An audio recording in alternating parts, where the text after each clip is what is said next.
amidst all the horror and scary stuff that goes down at camp, is there still time for the characters to find love? You know, I think in anything there's time for love. I think we make it happen as actors, as writers, even in reality. But there's definitely going to be a lot of first loves, first kisses, and maybe even some first kills. There's always time for love, but we are young. We are young characters, so I would call it more romance, maybe like blossoming flirtation.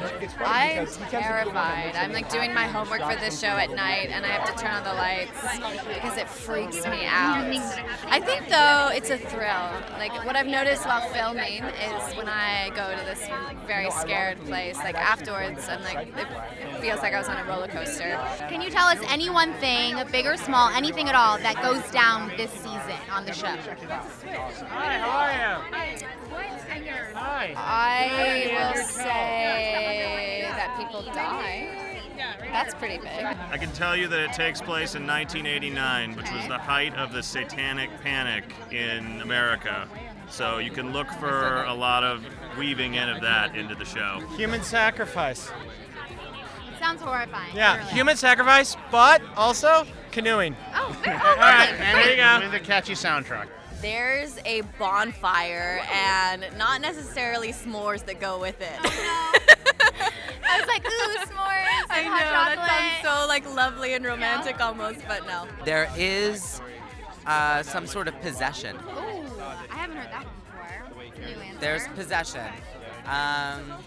And you know, this is a show about Satanists and or about the speculation of Satanists. You know, this happens in 1989 during the Satanic Panic, when a lot of people, the media was proliferating these narratives about Satanists living, down the street from you and performing these rituals. And I think that Adam and Eddie really play on that. We want to tell individual stories because in addition to the horror, it's also about the characters.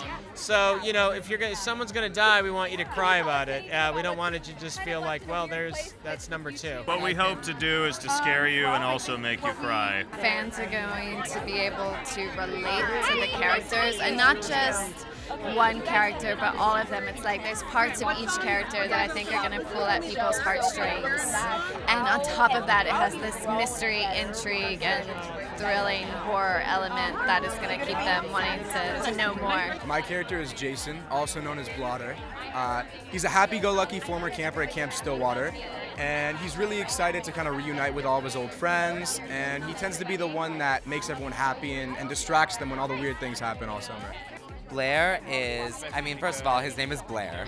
So in and of itself, that name is like super snarky, and like you can tell that he's kind of like bitchy and whatever.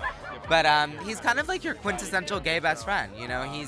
He's fun. He's coming back to camp. He's been a camper at Camp Stillwater for years. He's coming back as a counselor, reuniting with his best friends. But he's also kind of looking for a relationship. He's looking for love, and and looking for a good time. And I think that he finds it. So my character is Cricket, Carolina Diaz. I'm super warm and snarky, not too dissimilar from my actual personality, actually. And I come to camp, and I'm super excited for the summer ahead. And I have my sights set on Alex, who's one of the other camp counselors. So I really want to snag him this summer, and it's going to be like the best romance ever. Oh my God, yeah. that's awesome. So that's what I want when I come into camp.